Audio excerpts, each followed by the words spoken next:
Hello students and parents, स्वागत है आप सभी का एक और वीडियो में। जो कि ये वीडियो आप देख पा रहे हैं राउंड 1 का रिजल्ट सैनिक स्कूल की जो ई काउंसलिंग की वेबसाइट है उस पर कहा गया था 26 तारीख को सुबह 8 बजे रिजल्ट आएगा। तो सैनिक स्कूल ने सुबह 8 बजे रिजल्ट डिक्लेयर कर दिया है। उस रिजल्ट के बाद अब आपके पास क्या क्या ऑप्शंस हैं, क्योंकि एक ऑप्शन आपने अगर गलत चूज कर दिया, फॉर एग्जांपल आपने अपना स्कूल एक्सेप्ट कर लिया और वो स्कूल आपके घर से बहुत ज्यादा दूर हुआ, या फिर आप उस स्कूल में नहीं भेजना चाहते अपने बच्चे को, तो वो अगर आपने एक बार एक्सेप्ट कर लिया तो वो आगे आप उसको कंटिन्यू ही करना पड़ेगा या फिर आपको छोड़ना पड़ेगा सारा का सारा प्रोसेस। या फिर अगर आपने जो फर्स्ट चॉइस भरी थी वही चॉइस आपको मिल गई तो क्या आपको रिकंसीडर का ऑप्शन मिलेगा, ऐसा आगे मैं आपको इस चीज में बताऊंगा। फिर ये ऑप्शन अब अगर हम देख पा रहे हैं एक्सेप्ट, रिकंसीडर और होल्ड, इन ऑप्शन को सही समझना बहुत ज्यादा जरूरी है, क्योंकि अगर आपने एक्सेप्ट एक बार कर लिया फिर आप आगे राउंड में काउंसलिंग में नहीं पार्टिसिपेट कर पाएंगे। अगर आप इच्छुक हैं, 100% श्योर हैं कि हाँ जो स्कूल मुझे मेरे बच्चे को मिला है वो ठीक है, तो आप एक्सेप्ट कर सकते हैं। नहीं, आपके पास दो ऑप्शन है, रिकंसिडर और होल्ड का। ये ऑप्शन भी बहुत ही वाइजली आपको चूज करने हैं, क्योंकि ये मैं आपको अभी जब मैं सैनिक स्कूल की एक वीडियो चलाऊंगा उसमें एक एक चीज आपको बताऊंगा किस तरीके से राउंड 1 का जब रिजल्ट आ चुका है तो आप एक्सेप्ट, रिकंसिडर और होल्ड किस तरीके से करेंगे, किस तरीके से इस राउंड 1 के रिजल्ट को चेक करेंगे, बच्चे को कौन सा स्कूल मिला है कैसे चेक करेंगे। सीधा मैं आपको ले चलता हूं वीडियो पर। चलिए तो सीधा वीडियो को देखते हैं और समझते हैं एक एक चीज को। सबसे पहला ऑप्शन आपके पास क्या है, स्टेप 1 है आपके पास। अब स्टेप 1 है आपके पास log in to portal using your registered email ID. आपने यहाँ पे अपने यूजर नेम, पासवर्ड और कैप्चा डाल दिया है। कैप्चा डालने के बाद सही से आपको कैप्चा डालना है। कैप्चा डालने के बाद आपको यहाँ कंटिन्यू कर देना है। स्टेप 2 क्या है, अंडर कैंडिडेट ऑप्शन, यहाँ पे कैंडिडेट रिजल्ट ऑप्शन आपका खुल गया है। जब आप इसको नीचे करेंगे माई प्रोफाइल पे आपको चीजें दिख जाएंगी इस तरीके से, जो आपका नाम है, नंबर है। अब कैंडिडेट रिजल्ट पे जाने के बाद जब आप इसको स्क्रॉल करेंगे तो वहां पर आपका अंडर कैंडिडेट रिजल्ट टैब, यहाँ पर जब नीचे करते रहेंगे, ये देखिए ये आपका स्कूल अलॉटमेंट का एक ऑप्शन है। यहाँ पर आपको थर्ड ऑप्शन में स्कूल अलॉटमेंट का ऑप्शन दिखाई दे जाएगा और स्कूल अलॉटमेंट में आपको ये चीज दिखाई देगी कि आपके बच्चे को कौन सा स्कूल मिला है। अब बात करते हैं मेन। अब देखिए जिस तरीके से आपका बच्चे का स्कूल अलॉटमेंट जो है वो यहाँ पर आपको दिखेगा अलॉटमेंट डिटेल्स में।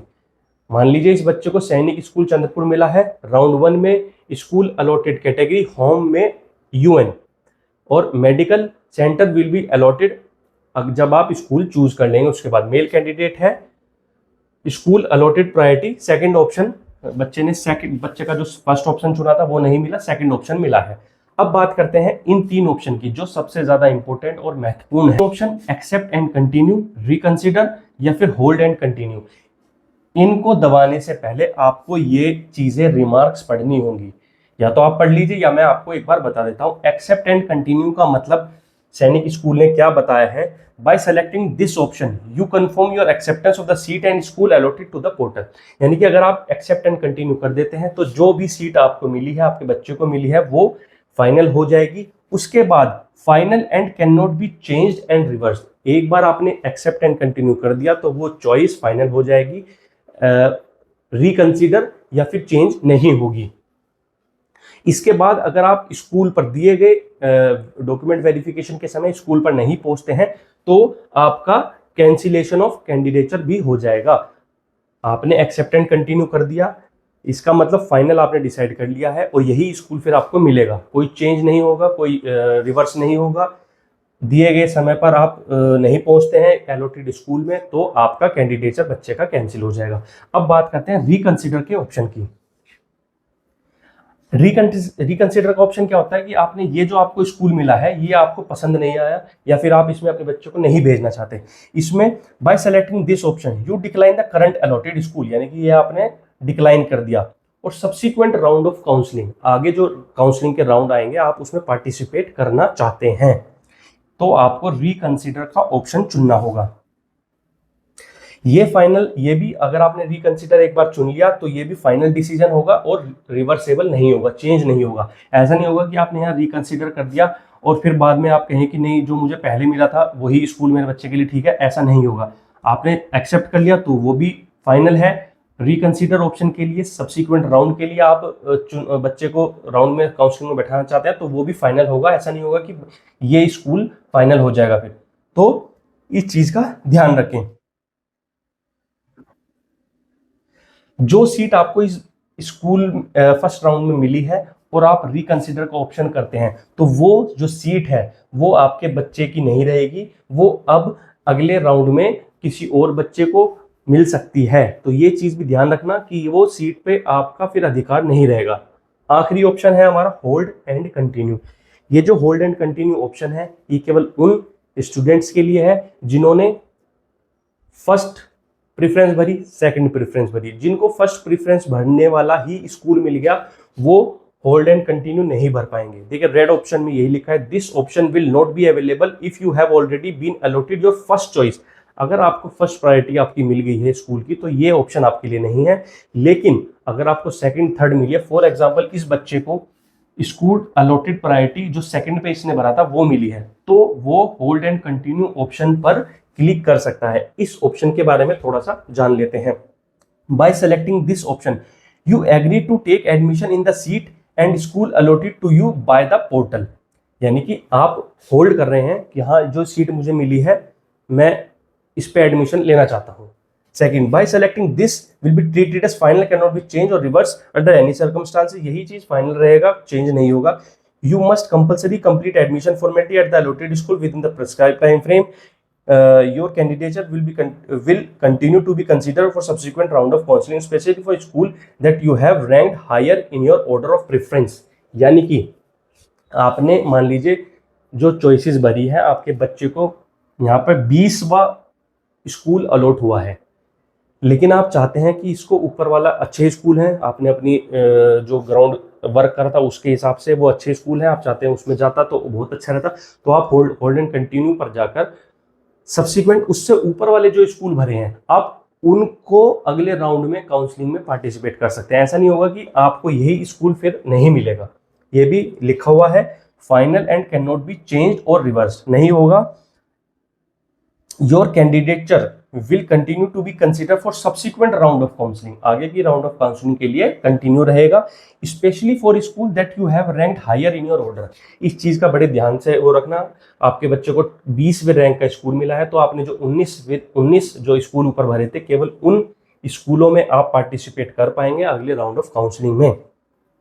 If allotted a new school in later round you can opt to shift only once, this is one time option and can not be exercise again. देखो इसमें क्या लिखा है, अगर आपको दूसरे राउंड में दूसरा स्कूल मिल जाता है तो आपके पास ऑप्शन है कि ये वाला रखें या वो वाला रखें। लास्ट लाइन में ये देखिए, if allotted a new school, अगर आपके बच्चों को नया स्कूल मिल जाता है इन लेटर राउंड आगे वाले राउंड में, you may opt to shift only once, एक बार आपको ये ऑप्शन मिलेगा कि आप शिफ्ट कर सकते हैं ये या वो। This is one time option and can not be exercise again, एक बार आपको ऑप्शन मिलेगा अगली बार आपको ये ऑप्शन नहीं मिलेगा। तो जो भी चीज आपकी भरनी है सही समझ, मेरे हिसाब से जब आपने स्कूल काउंसलिंग जब आपके स्कूल अलॉटेड हो रहे स्कूल भर रहे थे आप तो आपने मेरे हिसाब से ठीक भरे होंगे। तो जो बच्चे को मिल गया है तो आप एक्सेप्ट एंड कंटिन्यू कर सकते हैं, रिकंसिडर भी कर सकते हैं, होल्ड एंड कंटिन्यू भी कर सकते हैं। जो भी करें सोच समझ के करें, मद्देनजर रखते हुए करें कि रिमार्क्स में क्या दिया हुआ है। एक बार रिमार्क्स को खुद पढ़ें और समझें, फिर उसके बाद अगला डिसीजन लें। मैं समझ सकता हूं जो सबसे बड़ा कंफ्यूजन पेरेंट्स का एक्सेप्ट, रिकंसिडर और होल्ड ऑप्शन को लेकर था वो शायद अब हट गया होगा, रिमूव हो गया होगा। फिर भी कोई डाउट है तो आप एक बार सैनिक स्कूल की वेबसाइट पे जाके एक्सेप्ट, रिकंसिडर एंड होल्ड के रिमार्क जरूर पढ़ें, क्योंकि उससे आपको और भी ज़्यादा चीज़ें क्लियर हो जाएंगी और आप फर्दर आगे सैनिक स्कूल की ई काउंसलिंग की वेबसाइट पर जाएंगे तो आपके पास ये वाला शेड्यूल फॉर ऑनलाइन काउंसलिंग का ऑप्शन था। 23 तारीख को जो काउंसलिंग स्टार्ट हुई थी, 21 तारीख तक आपने अपने चॉइसेस भरी थी, 23 तारीख से 26 तारीख तक सिस्टम ने अपना प्रोसेस लगाया और 26 तारीख को सुबह 8 बजे रिजल्ट डिक्लेयर कर दिया। अब आपके पास लास्ट डेट है स्कूल एक्सेप्ट, होल्ड या कंटिन्यू करने की 29/6 रात को 11:30 बजे तक। इससे पहले आप सोच समझ के ये चीज़ जरूर भर दें। एक बार अगर ये चीज़ मिस हो गई 11:30 बजे से 1 मिनट बाद भी आप भरते हैं फिर वो एक्सेप्ट नहीं होगा, ध्यान रखना। 26 से 29 तक का आपके पास समय है, अच्छे से सोच समझ के ये चीज भरिए, क्योंकि और उसके बाद सीधा 30 तारीख से डॉक्यूमेंट कम मेडिकल स्टार्ट हो जाएगा आपका अगले ही दिन। यहाँ पर एक्सेप्ट हुआ, प्रोविजनल एडमिट कार्ड आया, एडमिट कार्ड के बाद आपका यहाँ से स्टार्ट हो जाएगा और लास्ट डेट होगी 4/7/2025 को। यानी कि जब आपने 29 तारीख को अपना रिजल्ट देख लिया भर दिया, उसके बाद 30 से 4 तारीख तक आपका डॉक्यूमेंट कम मेडिकल स्टार्ट हो जाएगा और फाइनल स्कूल पोर्टल पर 5 तारीख को आपको पता चल जाएगा शाम के 6 बजे तक। तो यार देखिए कितना फास्ट प्रोसेस है, तो आप डिले मत करना इसमें। इसके बाद ये सारी चीजें होनी है, क्योंकि उसके बाद राउंड 2 भी स्टार्ट होना है। तो ध्यान से भरिए, सोच समझ के भरिए। जय हिंद, जय भारत, धन्यवाद।